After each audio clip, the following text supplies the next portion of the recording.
hace aproximadamente en el año, mitad del año pasado, comenzamos a hablar acerca de ese versículo que dice, no cargan la palabra. Y es fundamental porque la Escritura habla que Él pesa los corazones. Entonces, apariencia sin sustancia. Murmuran de otro en sus conversaciones. Pregúntele a alguien, ¿conoces a alguno así?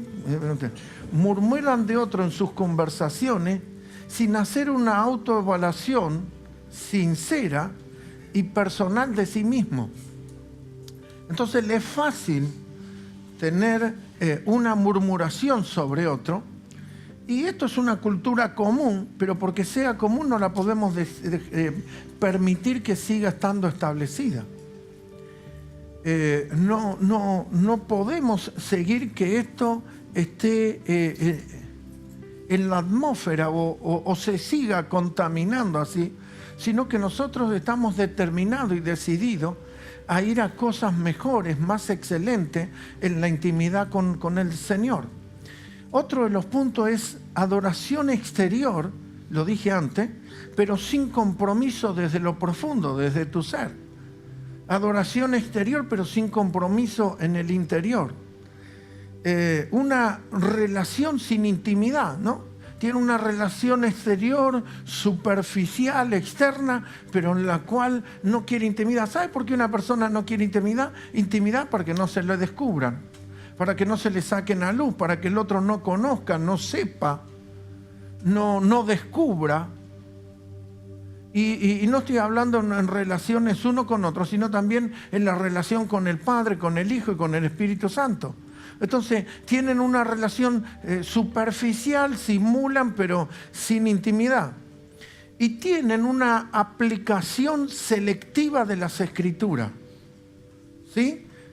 Toman lo que le conviene. Esto es algo muy dañino, espiritualmente hablando, la manipulación de los textos. Manipular un texto para provecho. Hay mucho, usted puede tomar texto de muchas maneras y usted puede diversificarlo. Pero si hay un corazón con la cual yo puedo traer una enseñanza y puedo estar equivocado en esa enseñanza. Pero otra cosa es que yo conociendo lo manipule y lo tuerza para moverlo hacia el punto que yo quiero. Y eso es algo muy satánico y eso es muy común y no debe ser así. Dice, no, pero pastor, no. Nosotros tenemos que empezar a tener bien claro. Hay algo que decía hace unos años y sería bueno que lo traiga ahora al orden de lo que estoy hablando.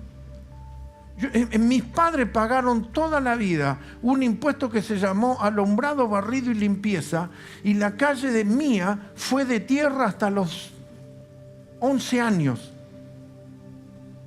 No teníamos luz.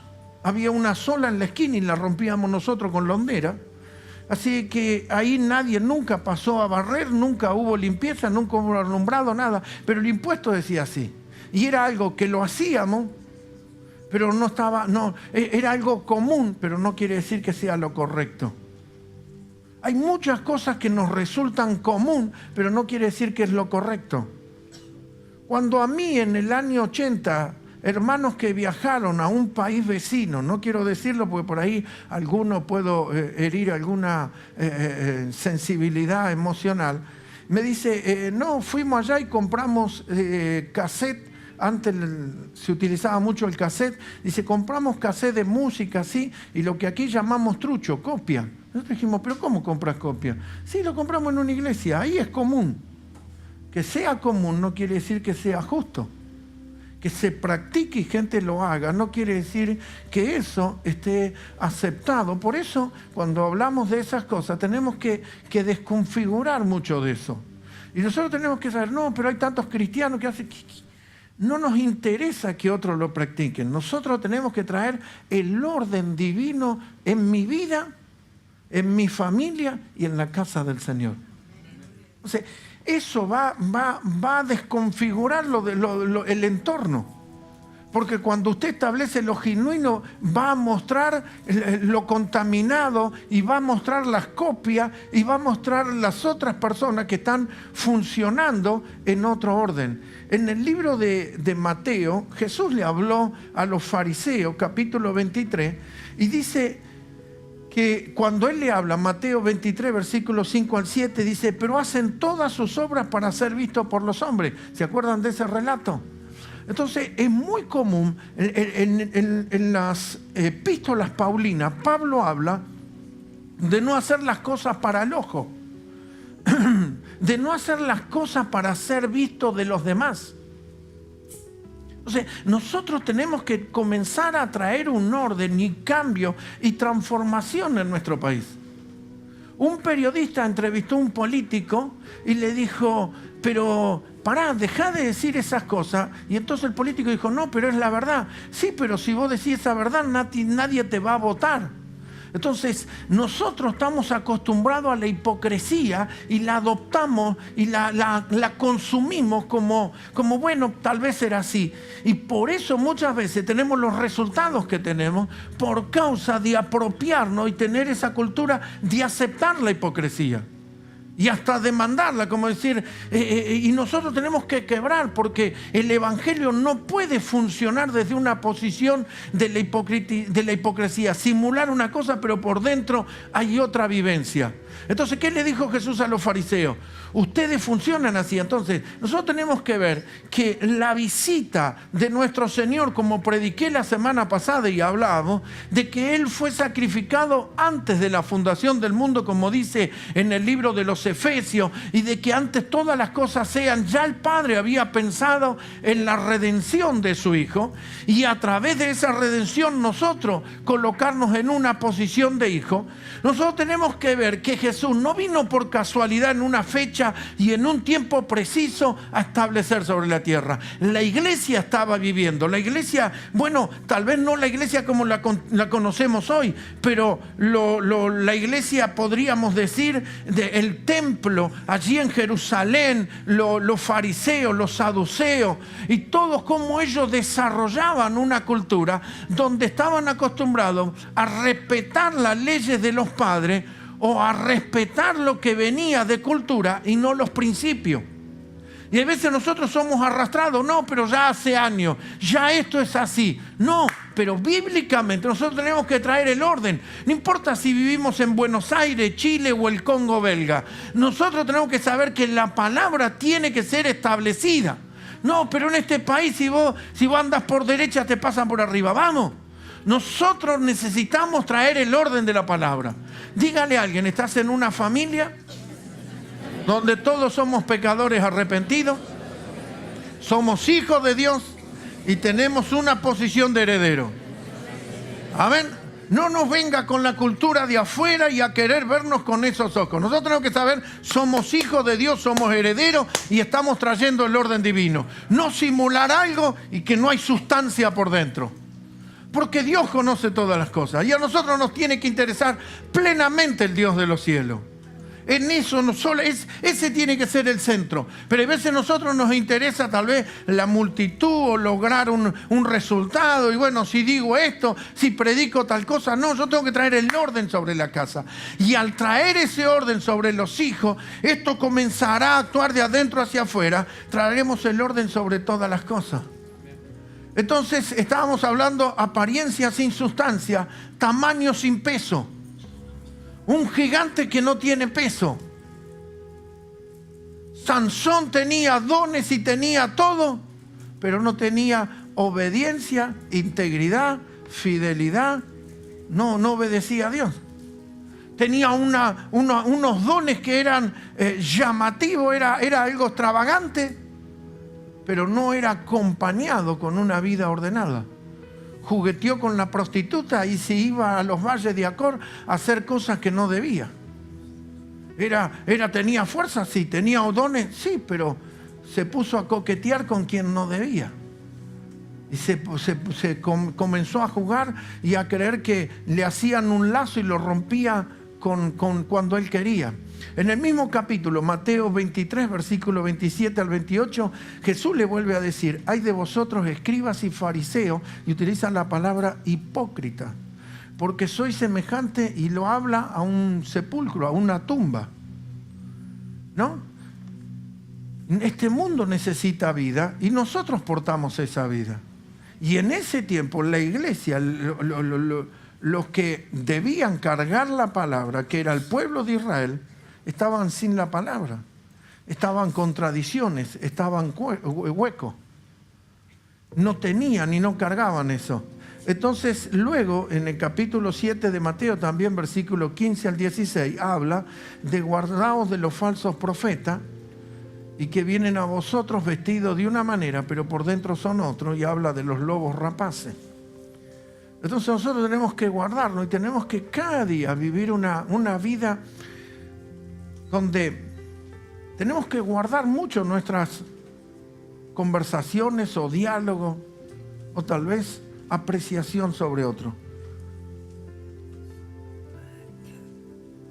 Esa palabra prejuicio es un juicio previo, es emitir un resultado sin haber tomado o haberse dado cuenta de cómo es la situación. Yo estaba, esto era más o menos 1996, estaba en Estados Unidos y la cocina era eléctrica.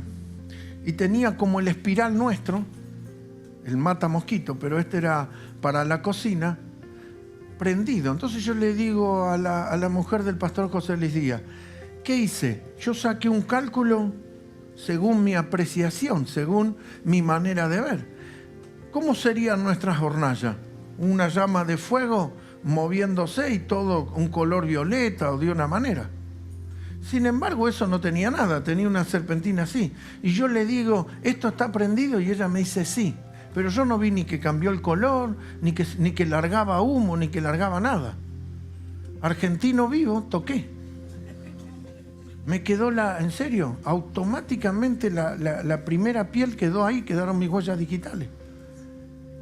Mi mamá decía que había que pasárselo por el pelo. 1 hora estuve pasándome por el pelo. Creo que hice crecer el pelo, en serio. Pero ¿de dónde yo saqué el cálculo de que eso no estaba prendido? Desde una apreciación, desde un cálculo, desde una imagen incierta, y me quemé. ¿Sí o no? Bueno, sí, porque yo me quemé. Pero nosotros podemos juzgar o sacar una apreciación sobre otro. Entonces, condenamos a otro en una perspectiva personal. Hay veces hablamos y decimos cosas de otro en una perspectiva personal y en una convicción desde nuestra persona. Pablo escribe en la carta a los Romanos y habla de que no juzguemos los unos a los otros. Vamos a leer Romanos capítulo 2, versículo 1. Romanos capítulo 2, versículo 1. Anote 1 al 11, pero no vamos a leer todo.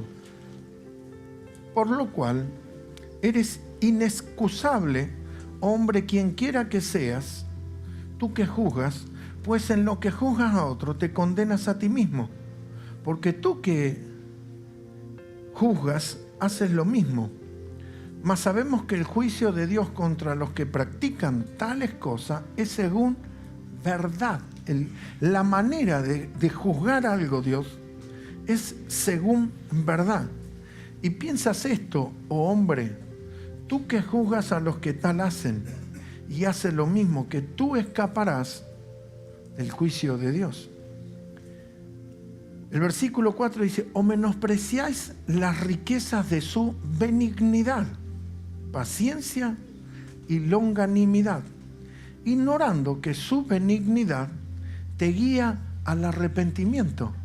Veo que una persona hace y dice, viste que hice tal cosa y el pastor tiene onda conmigo, no pasa nada. Viste que hice tal cosa, igual mirá cómo me funciona y sí, Dios está siendo benigno.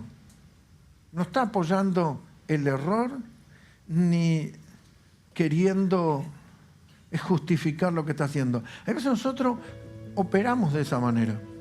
Yo me acuerdo que era un joven en la iglesia y todos me habían hablado, era nuevo, tenía poco tiempo en la iglesia.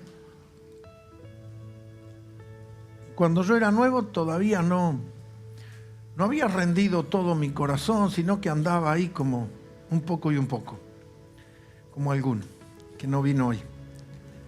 Y entonces andaba un poco y un poco, y me acuerdo que todos los chicos me preponderaban un predicador. Me dice, no sabes lo que es este predicador. Te da la mano, te mira y te saca la ficha enseguida. Dice, no sabes lo que es este predicador. Este te mira y te descubre todo, así me dice, ¿no? Y yo estaba con un miedo. Y entonces en eso nos quedamos en el hall y había un montón de gente en la reunión. Entonces sale el predicador y yo digo, bueno, a mí no me va a saludar entre toda esta gente, ¿quién soy yo para que me salude? La cuestión que viene mi hermano y me dice, vos sabés que vamos a llevar a alguien con el auto, dice, vamos a esperar. Y esas conversaciones de mi hermano era que todos se iban y yo era el último, el que cerraba la iglesia. Y entonces veo que todos se van y me quedé solo con el predicador en el hall. Y me dijo, hola, Dios te bendiga. Y yo pensaba por dentro, digo, se va a dar cuenta de todo, se va a dar cuenta de todo, se va a dar cuenta de todo. Y ahora me saca la ficha y me dice, ¿te gustó la reunión? Sí, no, bárbaro, qué lindo, la verdad, la primera vez que lo conozco. Oh, bendecido. Y yo digo, no se dio cuenta de nada, no se dio cuenta de nada, no se dio cuenta de nada. Porque uno empieza así, dice, viste que no pasó nada, viste que pasé la prueba y nadie se dio cuenta, y no, que Dios esto. No, cuidado. Nosotros tenemos que buscar siempre agradar a Dios. Y no porque el otro se dé cuenta o no se dé cuenta. Me lo descubra o no me lo descubra. Yo sé lo que está bien y tengo que descubrirlo desde mi interior. Y tengo que comenzar a operar desde lo profundo de mi ser. Entonces estamos hablando de no murmurar. Y entonces uno de los puntos que tengo es que antes de corregir o castigar a alguien por un delito menor, asegúrese de que no está haciendo lo mismo. Dígale a alguien, asegúrate de que vos no estás haciendo lo mismo. Mire, un relato simple y sencillo. Un día viene el profeta a David, le dice, David, vos sabés que había un hombre que tenía una sola oveja. Vos sabés que ese hombre la cuidaba, dormía con ella, la arropaba, la abrazaba, la mantenía, una sola ovejita. Pero tenía un vecino que tenía una cantidad de ovejas así y tenía pastores y esquiladores, todo. Y un día vino alguien de visita y le mató la ovejita al vecino. Y entonces le dijo, ¿qué hay que hacer con esa persona? Y David dijo, hay que matarlo. Toca que está a su lado, dígale, ¿no emita juicio? Entonces dijo, hay que matarlo, sin haber hecho una revisión personal primero. Y David no se dio cuenta que el que había que matar era él. Y que el que tenían que quitarle la vida era él, porque él era el que tomó la ovejita y tomó la mujer del hermano. Entonces nosotros a veces emitimos juicios sobre otro sin antes haber evaluado o haciendo una revisión de nosotros mismos sobre esa cosa. Amán era alguien que comenzó a procurar una maldición y una destrucción sobre Mardoqueo. Y lo procuró y trató de meterlo en la peor posición.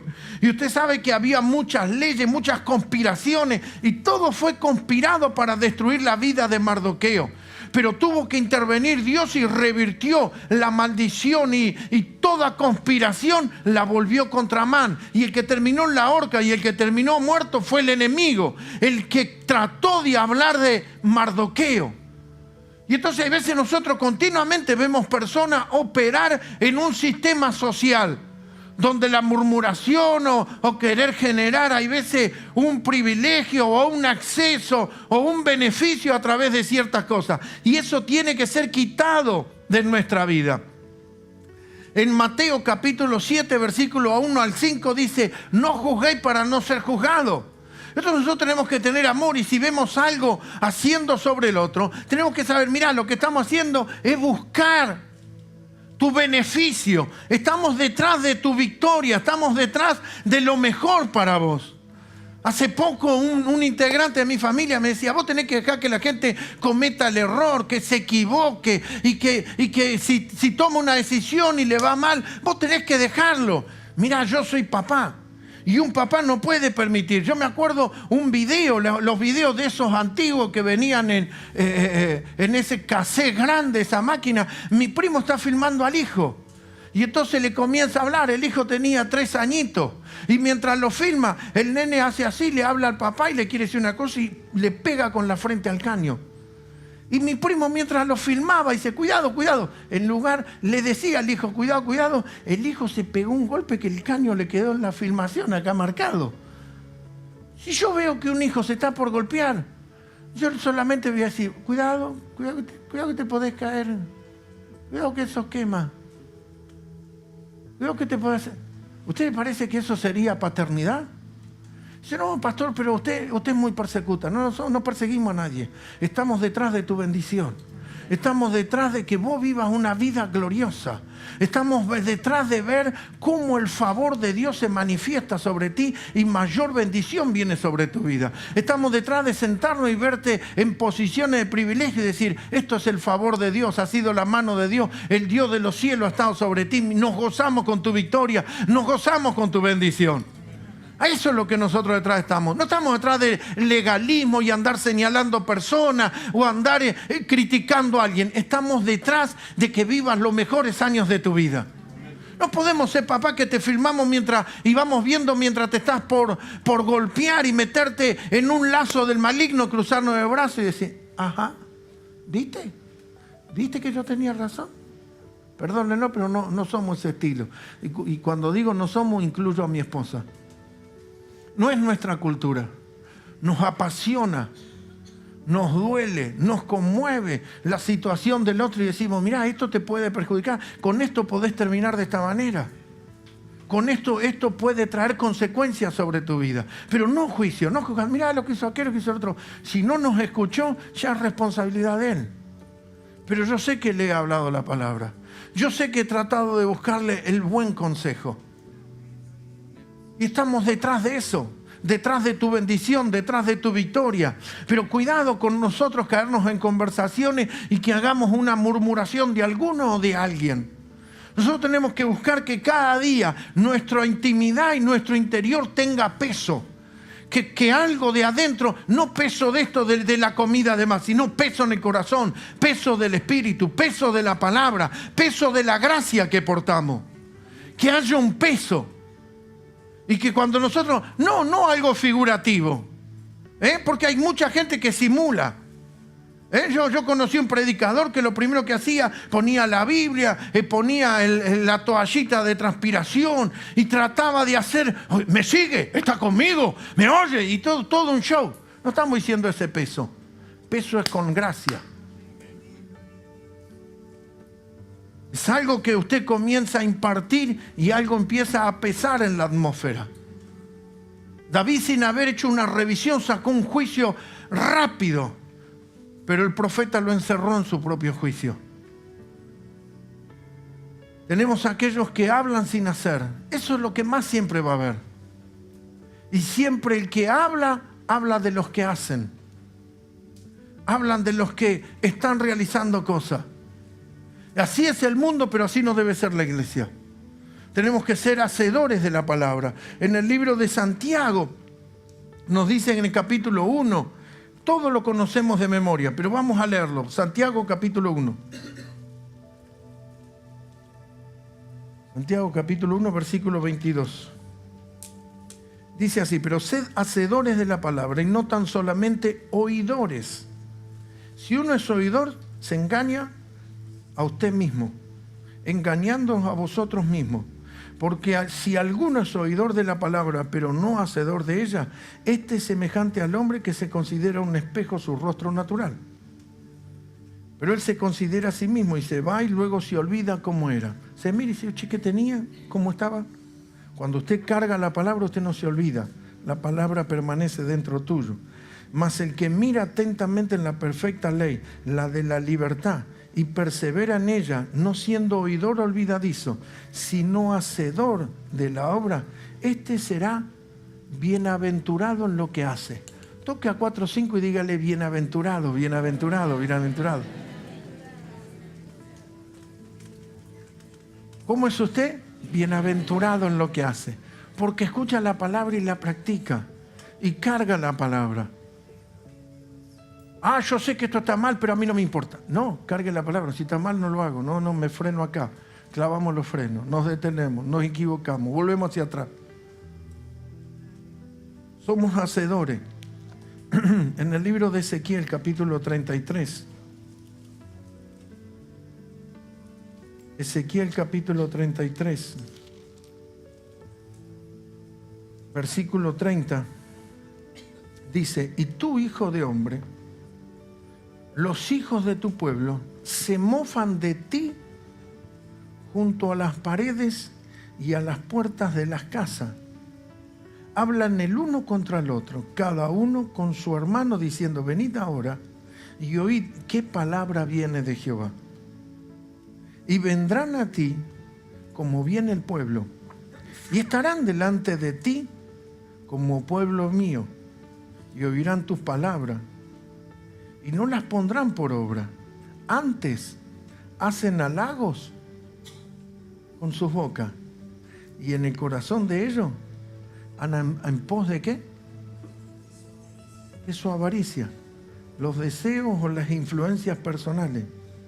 Y aquí que tú eres a ellos como un cantor de amores, hermoso de voz y que canta bien. Oirán tus palabras, pero es un buen cantante. Qué lindo que canta, que habla, que afina.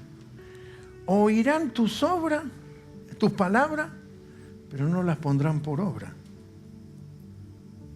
Pero cuando ello viniere, y viene ya, sabrán que hubo profeta entre ellos. Sabrán que yo les dije. Eso está diciendo Dios. Sabrán que yo les hablé. El otro punto es adoración externa sin compromiso. En el libro de Mateo 15 habla y los trata nuevamente el Señor a los religiosos. Les dice: hipócrita, de ustedes profetizó Isaías diciendo: este pueblo se acerca a mí con su boca y me honra con sus labios, pero su corazón está lejos de mí.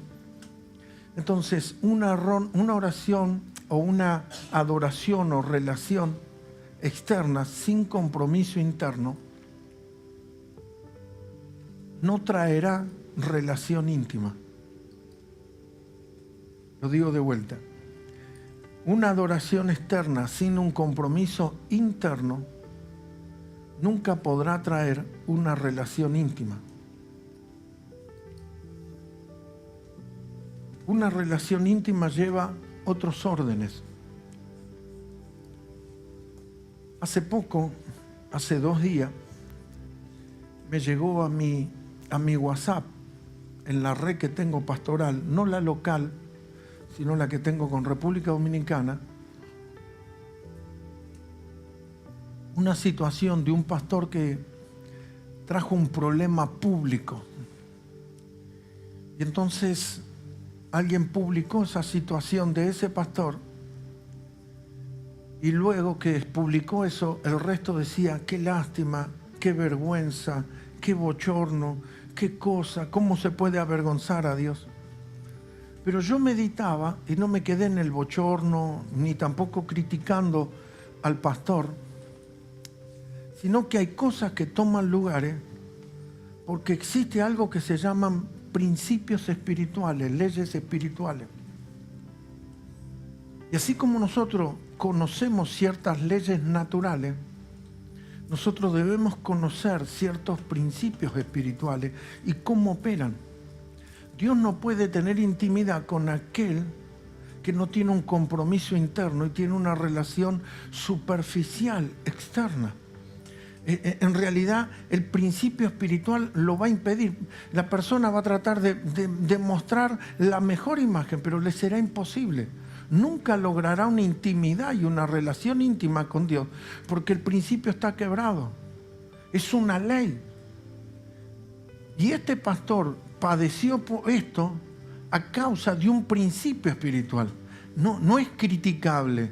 Lo que hay que hacer es un mapeo espiritual y buscar la ruta de ese mapeo espiritual, su paternidad y una revisión de su pastorado o su asignación como pastor.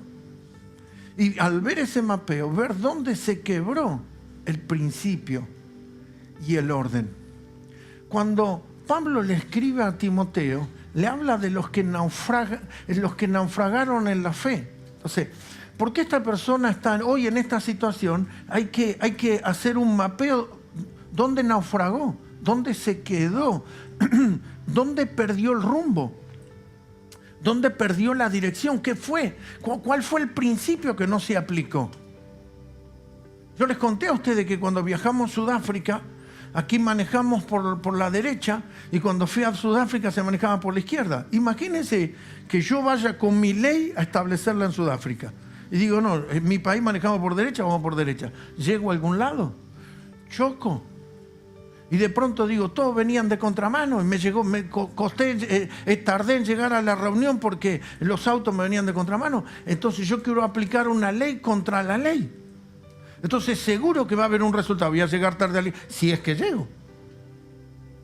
Estoy quebrando un principio, una ley local.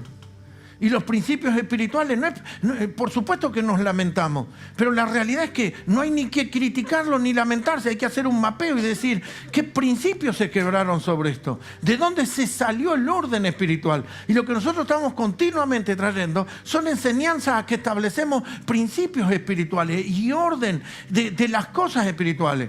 Entonces, ¿qué le dice el Señor al profeta Ezequiel? Le dice, mira, atrás de las paredes, las casas, murmuran, dice, les agrada lo que vos les hablás, pero ninguno comparte ni va a hacer lo que vos les decís. Pero cuando esto venga y las consecuencias vengan sobre su vida, y no es castigo, no es una maldición de Dios, es simplemente una ley.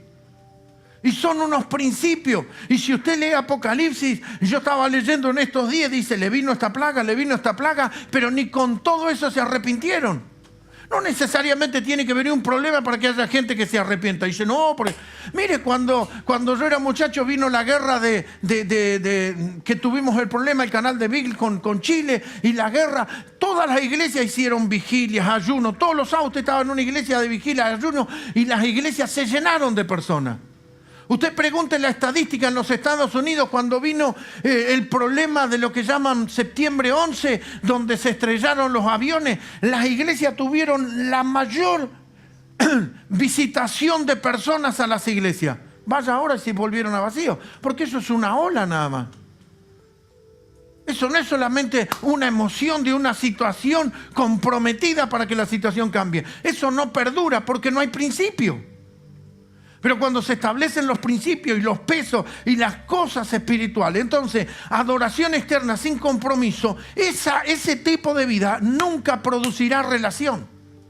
Mire, el principio se lo voy a establecer. Y vamos a leer en el libro de Salmos, capítulo 25, versículo 14. Búscamelo, por favor. Vamos a leerlo de ahí. El hipócrita no puede tener momentos íntimos con Dios. Porque el hipócrita es un artista público, simula cosas. Y el principio es que la intimidad de Dios, ¿lo tenés? 25. Salmo 25, 14. Pusiste uno. La comunión íntima de Jehová, ¿es con quién? Es con los que le temen. Y a esos que tienen temor de Dios, ¿le hará qué? ¿A quién le hace? Vamos a empezar de atrás para adelante. ¿A quién Dios le hace conocer las cosas íntimas, personales, su pacto? A los que tienen comunión íntima. Pero la comunión íntima, ¿con quién es? ¿Con el simulador, el artista público? ¿O el que realmente teme a Dios? El que teme a Dios no se preocupa si le están cayendo lágrimas por los ojos, a ver qué opina o cómo le cae al vecino. El que teme a Dios no está pendiente a ver qué piensan y cómo sienten los que están alrededor.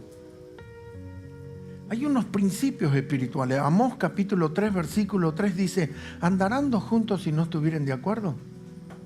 Dios va a andar junto a alguien que ese alguien no se rindió a Él. Son principios. A ver, ¿Dios va a tener comunión íntima con esa persona? Hace años, dos jóvenes de mi barrio, 16 años. Uno comienza a trabajar con el papá y el papá lo manda a comprar comida. Y ven que pasa 3 horas y el hijo no volvía. Y se empezaron a asustar. Y el hijo no solamente que traía la comida, sino que el hijo desapareció. Hicieron una averiguación. Estaban en la zona de Mataderos, Capital Federal. Lo cruzó la policía y el chico estaba drogándose y con droga encima. Terminó en la comisaría. Cuando va a la comisaría, los padres lo pueden rescatar asumiendo la responsabilidad sobre su hijo que era menor, pero le iniciaron una causa penal porque estaba drogándose.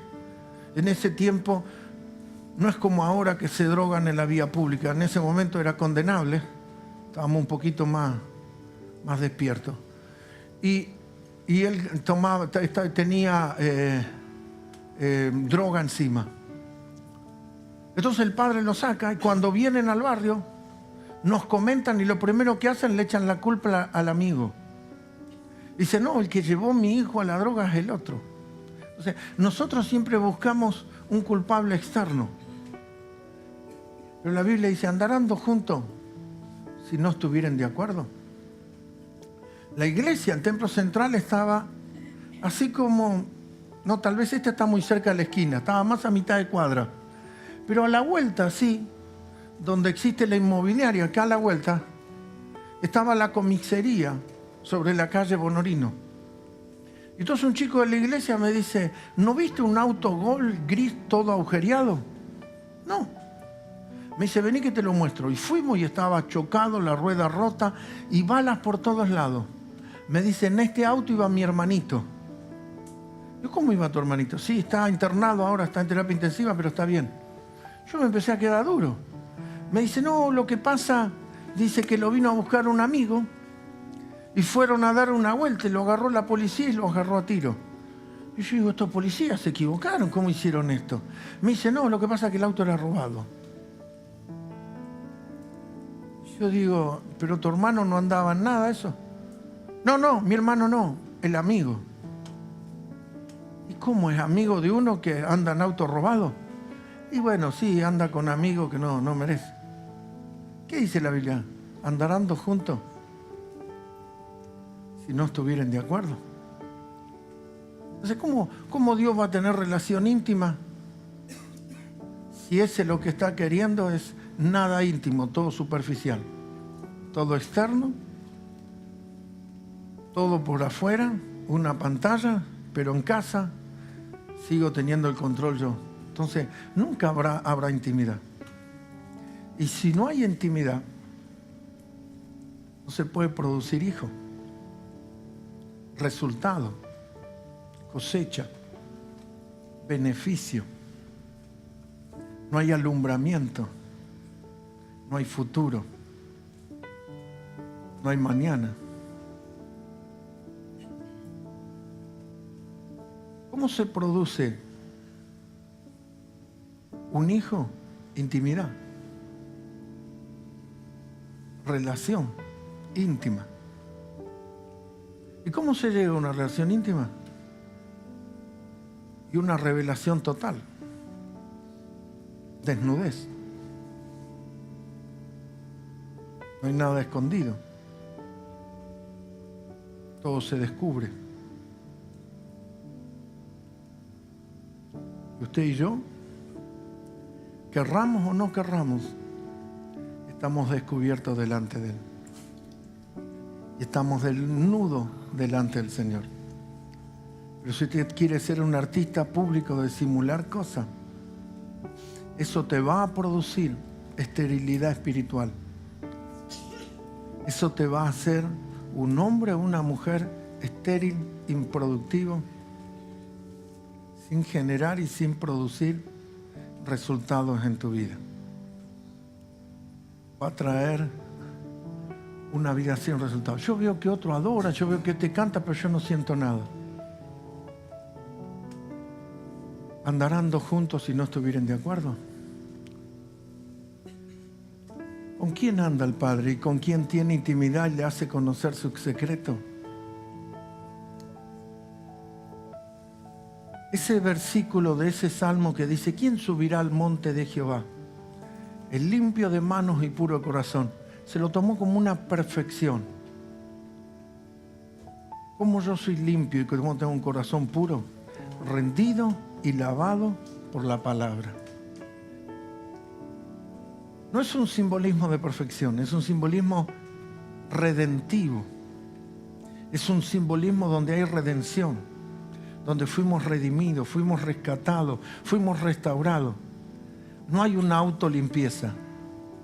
La manera de lavar mis vestiduras y lavar mis inmundicias y lavar mi corazón y lavar mi interior es solamente en la palabra y en la sangre preciosa de Jesucristo. Así que cuando predicamos y lo que estamos enseñando y trayendo es lavamiento, es lavarte y limpiarnos cada día para que nuestras vidas estén limpias, transparentes delante de Él. ¿Cómo es ese lavamiento? Por la palabra. Aprobado por la palabra. Moisés, ¿de dónde fue? Salió de las aguas. Aleluya. Que seas un Moisés, alguien que contiene las palabras, que lleva la palabra, que es sacado de la palabra. No que logra cosas por manipulación y artilugio humano y se posiciona en un lugar. Y se posiciona en un lugar por rédito y logros humanos y personales. Esto tiene que ver que Él pesa los corazones. La aplicación selectiva de las Escrituras. Vas a tomar lo que te pertenece, lo que te conviene, lo que te gusta y lo que no lo vas a dejar.